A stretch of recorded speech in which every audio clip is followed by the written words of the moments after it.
ఏంట్రా బాబు ఎన్నిసార్లు కాల్ చేసినా ఎత్తవేంట్రా నువ్వు? సారీ రా, చిన్న మీటింగ్లో ఉండి చూసుకోలేదు.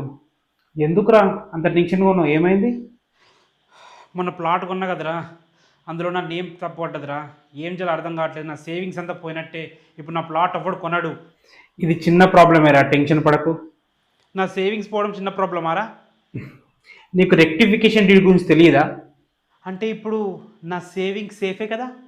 సేఫేరా బాబు, టెన్షన్ పడకు. అబ్బా సాయిరామ్.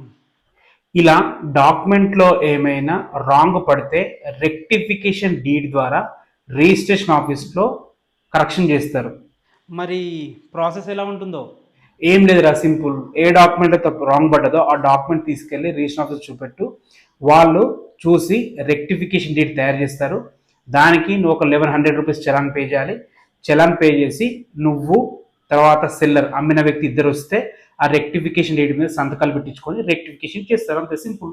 ఇన్ కేస్ ఒకవేళ సెల్లర్ ఎక్స్పైర్ అయిపోయాడు అనుకో, అంటే చనిపోయాడు అనుకో, సెల్ఫ్ రెక్టిఫికేషన్ కూడా చేసుకోవచ్చు. ఈ ఆప్షన్ కూడా ఉంది. అమ్మా నా టెన్షన్ తగ్గించారా. రేపే వెళ్ళి రెక్టిఫికేషన్ డీడ్ చేయించుకుంటా. బాయ్రా. ఒరే నాయన, ఈసారైనా చూసుకోరా బాబు కరెక్ట్గా డాక్యుమెంట్ని. మాకు తెలుసులేవో పెద్ద చెప్పొచ్చాడు. ఏడు మారాడు.